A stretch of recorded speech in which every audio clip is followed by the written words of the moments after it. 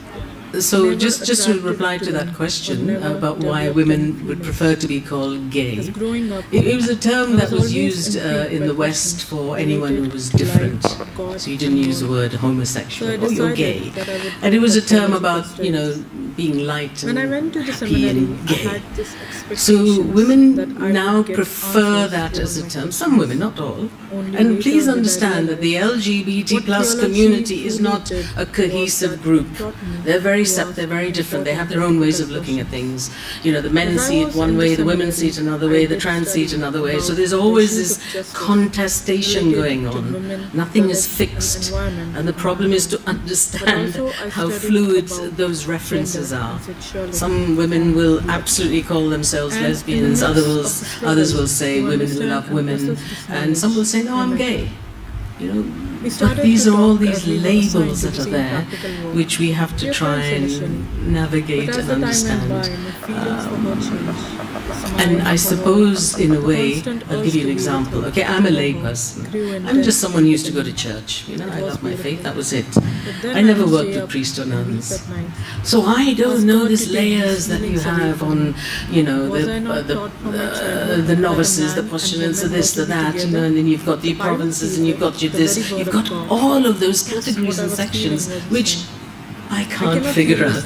It'll take me a long time. And it's the same when you come to understand the community, that it's very, very mixed, it's very diverse. And it's always about that thing of not assuming. Ask. When you meet someone, ask them, how would you like to be referred to?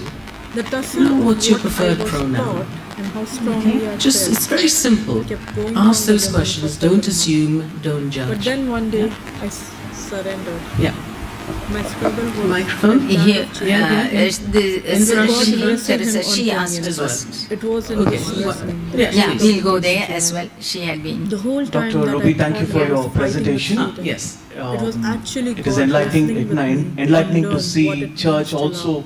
involved That in place ministering where I to was the made to feel LGBT dirty and community. filthy about myself. When we By talk the about ingrained teachings of the homosexuals, church we and find the different society, patterns. I encountered One God. is a He constituent breathed into me and pattern reminded of behavior, me that I was where we created find, in God's okay, will and the sexual orientation is moment, towards the when I opposite sex. accepted myself, Sometimes we I also truly have became situational alive. pattern.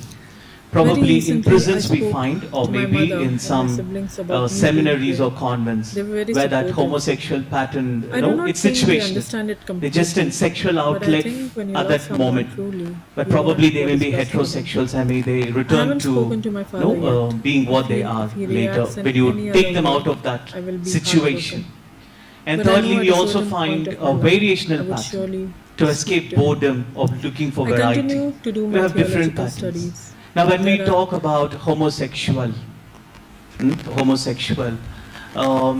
where do we locate ourselves? You know, where do we locate ourselves? The census, probably, the one which you tried, 5% of the thing that you were trying to explain.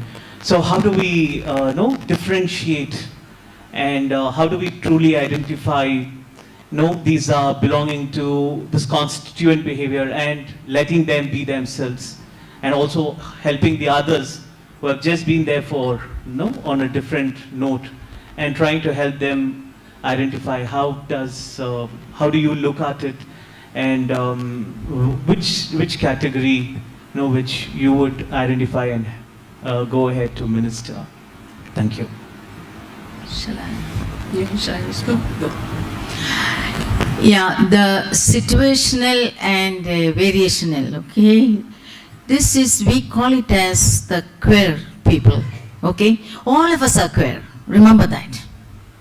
We are all queer people because we have some strange behaviors in different situations. And we take it, the formation, we have only girls or we have only boys. And in that situation, sometime one may be inherently or it is innate in that what's my sexuality. Maybe I am a lesbian. I can make someone a victim of, I am friendly with someone and she's responding to me and she thinks that she is friendly with me, and then, I make use of. But it doesn't last in the other person who is not a lesbian sexuality, okay? It's only temporary, a situation created, but we can't call her as a lesbian. But the other person, I have inherited, that's my sexuality, I am a lesbian. So those are not permanent. That's why I say all of us are queer people. Because sometimes I like a man with intellect, And sometimes may not be necessarily for a sex, but then I appreciate. Sometimes I like that color in some situations, So queerness is in all of us. We are all queer people. But when it comes to the sexuality, that's something different. So as situations that we don't call it as permanent sexuality nature in me. That's not. But what is in me, innate in me, what I am born with, that's my sexuality and my identity and my expressions. But what created with the situation or variance, that's not me. That's something very temporary, queerness in me. Okay, and Ruby can add to something more? Yeah, I don't know the situation in India, but certainly in the West, to be gay is the thing to be. All the young girls and boys are experimenting for fun.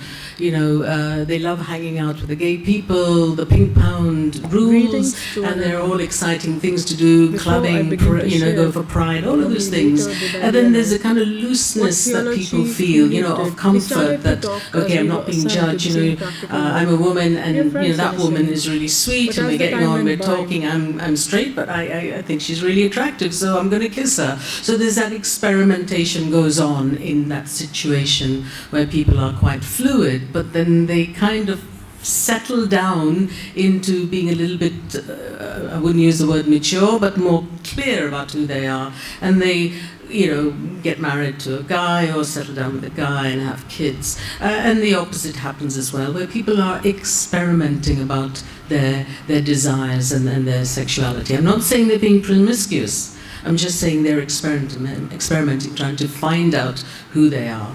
And there are others who are absolutely very purist, that, I'm straight and that's all it is, or I'm gay and that's all I'll ever be, and they're very focused. And within those directions that they take, there are those who are very, average in what they do. They go to work, they earn money, they have children, they don't go out clubbing, they don't do. And there's others in both categories who love going clubbing and being crazy and having a great time. And that's in the straight societies and in gay societies, that people are very ordinary in what they do. What's replicated in the heterosexual world happens in the gay world. There are some gay people I know who've been married for 40 years and have never been clubbing, they've never been to a disco, they've just been very happy, married, with their home and their gardens and all of that. And you can say, how boring are you? But then that's who they are. And then there's others who just need to be out in the world, in their faces, enjoying life to the full, And all I'm trying to say is, whether you're gay or straight or whatever, there are those characteristics that you take on because that's part of who your nature is. I'm not talking about your sexuality, but about your personality. And so, yes, there is that situational stuff, which happens with straight people and with gay people, and there's others who are very purist. I know gay men who only hang around with gay men. I don't understand that. Why aren't you socializing with other women, whether they're straight or not? Why are you creating this kind of enclave of men only with men? And I find women do that as well. The gay women, they'll only hang out with gay women. And there are reasons for it, I understand that. I always make it a policy. If I'm having a social function, I'm sorry, I don't care about your sexuality or gender, I'm inviting you, please come. And it's about realizing and accepting the person for who they are, not what group they belong to. Yeah? I don't know if I've answered your question. Sorry, you wanted to ask a question. Yeah, please. Yeah, it is, this is Sister Mary, and from a few days I'm listening about this, and before coming to the session also we are just reading into different quotations, like what it is exactly like. My thinking is like this: all about this is acceptance. We see in Bible, Romans 15, it says, accept one another as Christ accepted you. So all begins from acceptance.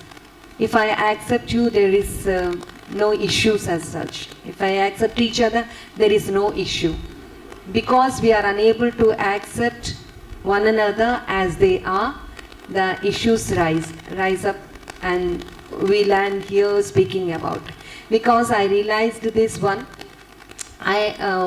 we have one of the sponsors in Europe, and when they came to India, it's not a problem of holding, because here it is not much aware of that thing, like just holding a sister's hand there's nothing, it's in love or in affection that we hold.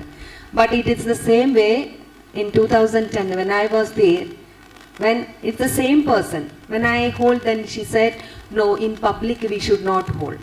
So much cautious that she is about the surroundings, because someone may say that we are different when we hold. So where is there is a place for affection and love and sexuality? So there is are we differently looking into, or is there a place for affection and is there a place for love, or is holding itself is something it's very wrong in like? So I felt it very, at that time it is not much known to me why she said, I was really could not understand why she said that word. But how do you look at these three, how do you differentiate this one in present world? Where is it? Where do we stand for? Responding to Mary, yes, before acceptance, that I would say is what moved me is my passion for Christ and compassion for people. I would say that.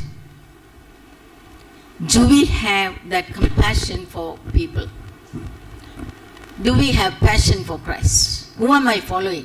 As religious who are seated here, am I following the laws like the Pharisees?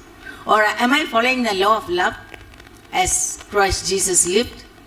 Do I have compassion in my heart for people who are neglected, marginalized, who live in periphery? And then comes the acceptance. That has to move us. That has not moved our institutional securities. The day that we are on the road, we will realize the insecurity and we will begin to feel with them. We are not marginalized till today.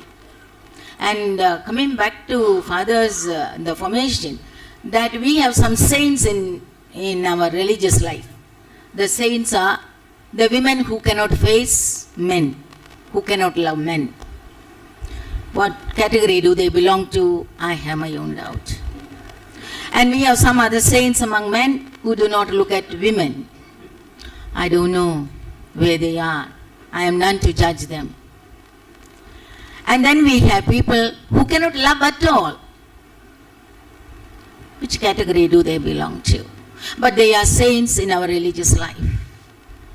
We have the story of Roshan yesterday. I am sure there had been several conversion therapy went on. I have taken several of my intersex sons and daughters.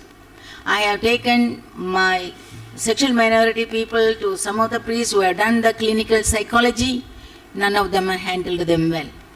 No, the psychologists have handled them well. In the end, I am the clinical psychologist, I am the counselor, I am the doctor, and I am everything for them. So all that has to move us, the compassion for our community that is not noticed, that is not brought into daylight, who are struggling deep within them. What have we done to them as priests and nuns, I would ask, more than I ask the Christians, okay? What have we done to them? We have cases in schools where the girls fall in love with, and then we correct them. They have gone and committed suicide. We have cases. We have several young people committing suicide. Have we really analyzed why did they go? Many of them have gone. One of the persons was sharing recently to me, my nephew, I never realized he was a gay and we did not understand him. In the end, he went and committed suicide on the railway track. And I think many of us, maybe knowingly, unknowingly, we have a part in it. So that's why in the family, those are in the family ministry, those are in the schools, those are information. In every field, we need to have some knowledge, not to divert them. I am born dark in color and you are asking me to be fair. How it is possible with me? It is no. So I don't belong to the fair community. I go and commit suicide because they don't accept me. Something like that we are trying to do. May not be 100% cases, but I tell you, 99% cases, that is what. So it's something that I would say as religious we need to look into. We have a greater mission there. We have a greater apostolate there. We have a greater ministry with the people who are really marginalized. We do a lot of charitable work for the poor people. It is easy to enter. The church will agree. Everybody, society will accept. But if we work for the really who are on the verge of whether to leave or not, if we really get into those marginalized, those voiceless community, we will really know we are the living Christ today. So if I can just go back to the point you made, I think you were asking about body language. Yeah, it's viewed in very different ways. Like in the West, if two men are holding hands, they're gay. So when Westerners come to India and they see men holding hands, they think they're all gay. I said, no, it's just the way things are done. It's about friendship. It's about showing that you have a good friend. Women hold hands. Whereas in the West, bodily contact is, because everyone has their public space is their private space. There's a space you don't touch people. In India, everybody's pushing and jostling. In the West, they're constantly saying sorry if they touch someone. Sorry, I've violated your space. The priests, because of the sexual abuse, if a child in a church environment is crying, you can't go and hug it. You've got to get the safeguarding officer and then you can hug it. So there's this sense of creating distance, the sense of it's a private space, we mustn't touch, we'll be judged. And in India there's that looseness and flexibility about having friends and showing you love them. It's not embedded with sexual connotations. So I would say to you, if it's done in pure friendship and love, why shouldn't you carry on doing it? Of course you should. Yeah, there's a freedom that's there in India. In the West, everyone is constrained. As a woman, we can wear trousers, and be flexible. Men have to wear trousers and a jacket. If you're in Scotland, yes, they wear a skirt, but that's a costume that they wear for special occasions. So men are very confined in the way they must behave and what they must wear. And yet you come to India and there is that freedom. Generally for people to be what they want because of the diverse cultures and religions and ways of being. I know that there are complications within that as well, but there is that diversity there. You don't get that in the West. In France it's a little bit better because the women will hold hands. There's no sexual connotation and they're just good friends. So please carry on doing what you're doing. Don't feel bad. I think it's the right thing you're doing.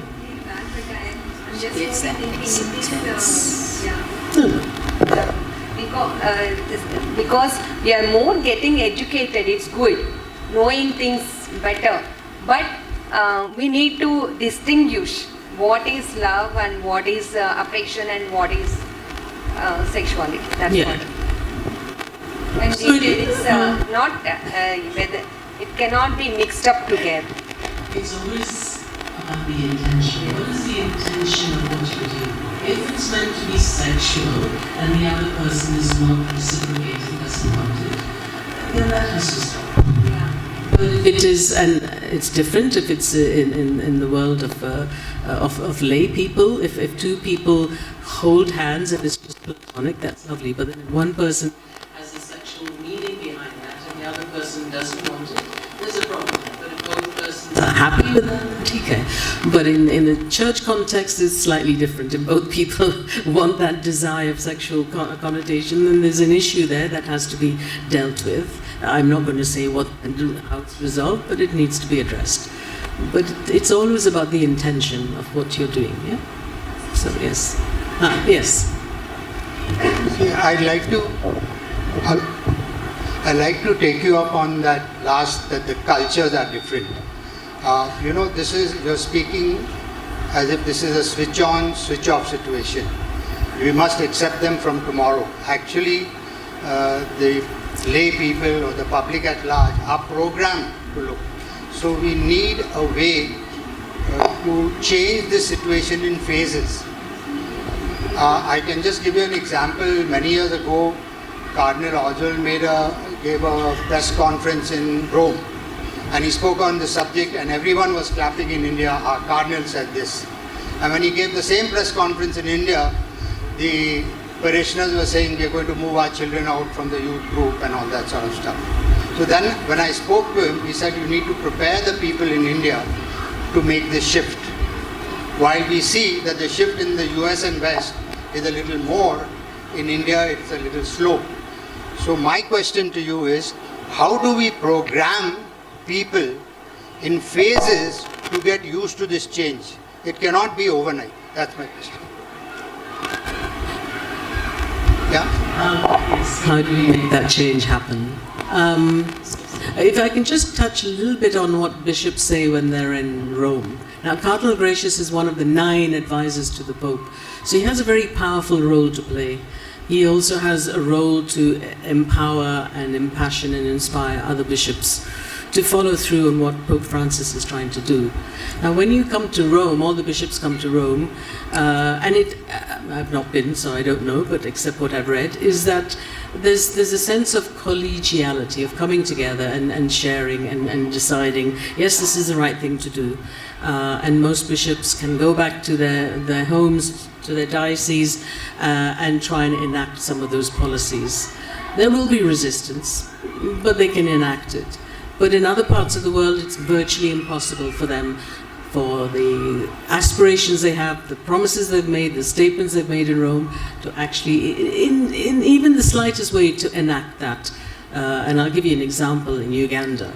And I know I'm part of the global network of Rainbow Catholics, so we have member groups around the world. And we have 3 member groups in Uganda, LGBT pastoral support groups. And the bishops there, when you become a bishop, the Prime Minister, well, he's not Prime Minister now, he's President for life, Museveni, he will send that bishop the most expensive car that's around. And it'll be a very public presentation. That bishop cannot refuse it. Because if he does, he's out, he's gone. Whatever good works ministry he has is gone. Once he accepts it, he is now in the pockets of Museveni. And Museveni is very clear that he wants to absolutely annihilate and get rid of the LGBT communities. He has brought in laws where you will be imprisoned, even for being suspected of being a member of the community. The child whose mother is gay, if he loves his mother and supports his mother, that child could be imprisoned. If you are found to be actively gay, you will not only be imprisoned, you'll be killed.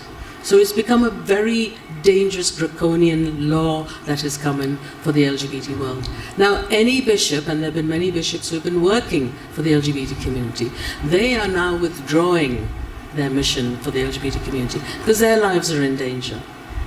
The LGBT groups that are there have lost everything. They've lost their offices, their resources, their livelihood, everything, and now they are seeking support. So it's a very dangerous world for them. So a lot of bishops can be very free when they're in Rome to make lots of statements. When they come back, it's more difficult. With Oswald Gracious, I understand it's a different matter.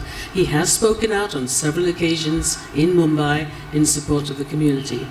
But in terms of how he can get his parishioners to start working on these issues is another matter. I think I can make a very generalized statement, and I know I'm being very general, maybe I'm stereotyping, but I think as people of faith in India, we tend to be very compliant. I'm talking about the regular churchgoers. They're very accepting of what the priest is telling them.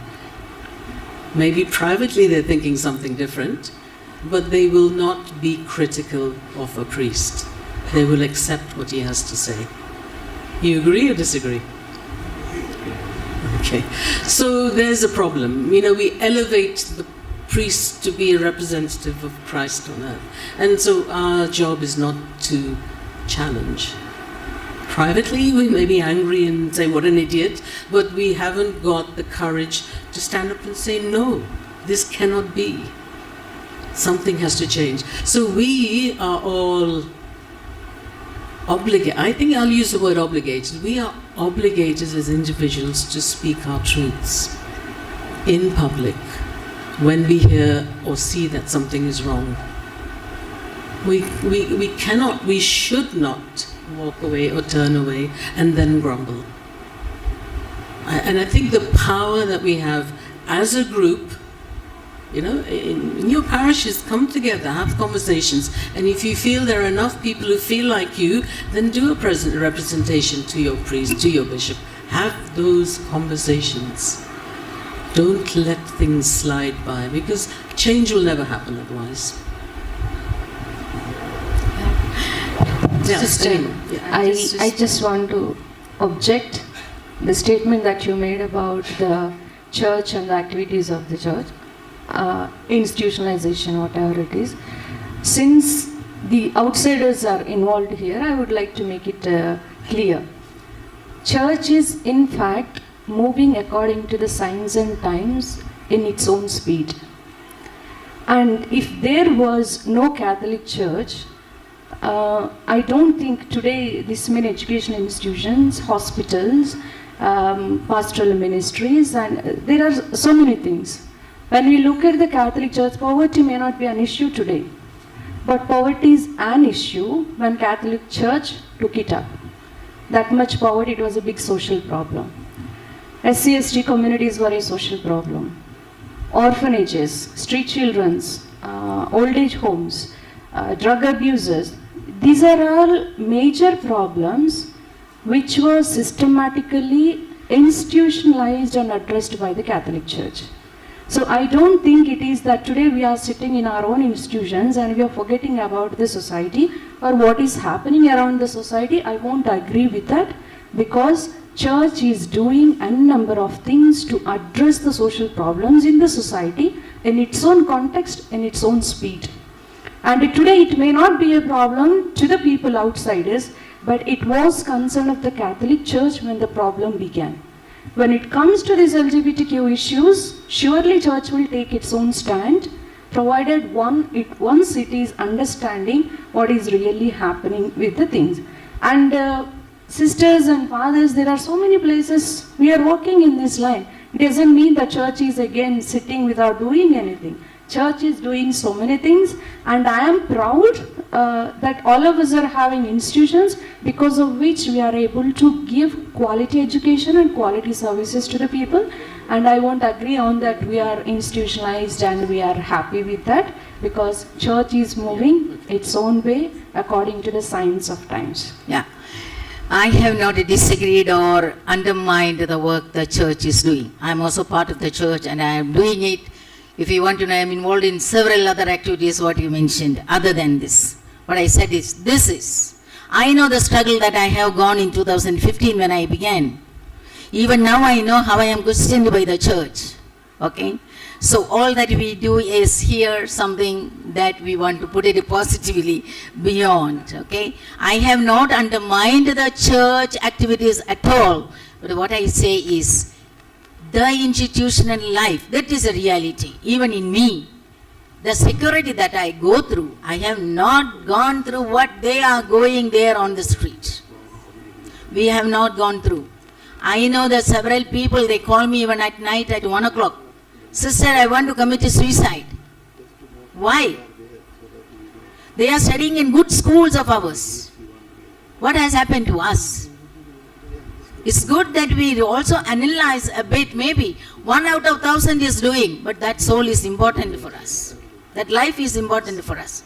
I know the nights that I spend with them, not only one child, not only 2 children or bigger adults, that I know I have sleepless nights because they want to commit suicide. They have no one to understand in the family.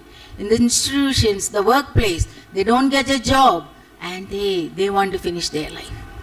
When you meet with such situations, you will, I feel at least, what am I here for?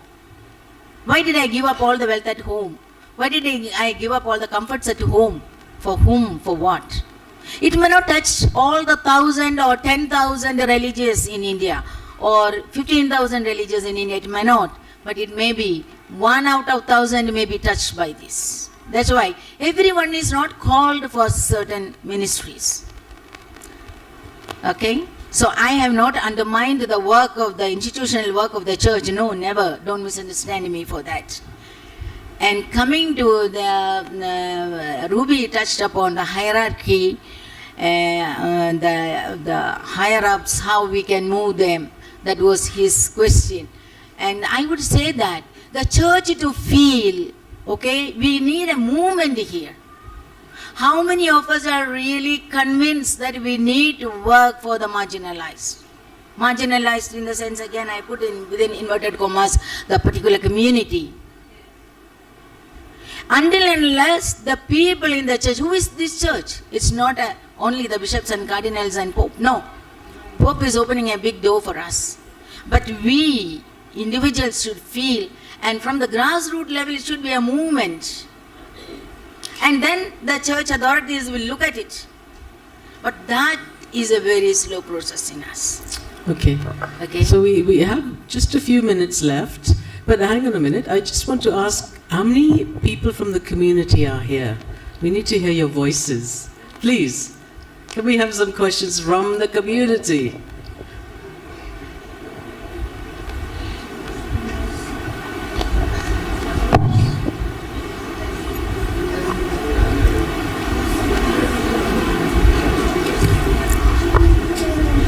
We have 5 minutes, so we have to be quick, yeah? Please, thank you. Hi, this is Yogi Rani. Hello. Welcome. I'm very happy with whatever is happening since a couple of days. I wish this was happening when I was into adolescence. Better late than never. I wish I had Sweekar when my parents were confused whether they should accept me or not. Yes. But better late than never. I see a better future for my future generations. The only thing I would like to say is, if God doesn't differentiate His sunlight with man, woman and us, if God doesn't differentiate His oxygen supply with man, woman and us, if God doesn't differentiate with water, food, energy, many different things, which they give to man, woman and us, if He is giving everything same to us, why does the society doesn't? If we were supposed to be in hell, there was a statement yesterday saying that talking about us, talking to us will put you also in hell and me also in hell. If we were supposed to be in hell, why we are getting the same climate, the same sunlight, the same water, the same things that nature is providing to everybody? So please don't feel that we are supposed to be in hell and we are not normal, so we are not strange either. Yes. Or else God would have differentiated His facilities to us, which He is willingly giving to all of us. Yeah. And He is not differentiating. It is we people who are differentiating. Yeah, I agree. This is the problem. When human beings are given choices, when human beings are given choice and free thought, this is what happens. We go down different routes which hurt other people. But I hear what you're saying, so thank you very much. So, another question from the community. Over there, yes, thank you. So hi, and I would like to share something that it's not a question, but I think in my concerns that how I understand the religion or how I took the religion, because always I think the religion is not something just to have a profess or just to have a, the activities of religious things. It's something to include. It's something says about the love, it's something says about the peace, it's something says about the human development, no? That's what I believe in the religion. And I think how as a religious person, how I behave with the others. I think that's most the matters, no? When we come, when it come with the ours, genders, about the transgenders, about the transsexuals, or the sexual minorities, I think that's we have to understand. Second thing that I think the Christianity already had started, no? It's because of that we are here, we are discussing a lot of issues. So I will not say that it is not started. It is initiated already from long back, but that's my experience with the Canossian sisters. We are working with them and they are supporting us, and they are coming to our houses, they are dealing with a lot of issues. So it started, journey had started. Maybe it will slowly go up and it will take a lot of time. Maybe after 20-35 years we will have equal things and around us and equal thinking about all genders, but it started. So I think the churches already had started inclusivity. It is new thing for the maybe to have such kind of inclusivity for the churches also. So we have to take a time and give a time to understand to the both the things, both the people. I think the religion also and also the transgenders and transsexual communities. Yeah, so that's what I think. Thank you, that was beautiful. Thank you very much. Okay, so I think we're going to have to stop. Father Matthew's going to say something, but can I just ask the community, who I think in numbers are in a minority here, please take up your place and have a voice and speak. We're here to listen. Okay, please. I don't want to invite you to speak. You just stand up and speak, okay, because you need something to say. Okay, so thank you very much. Father's going to make a comment now. Thank you.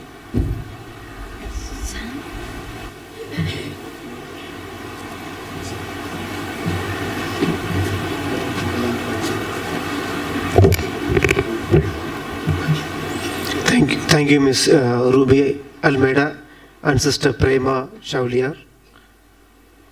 So we break here for tea and kindly come back at 10:55 so that we can continue with our discussion on pastoral care for the LGBT and persons.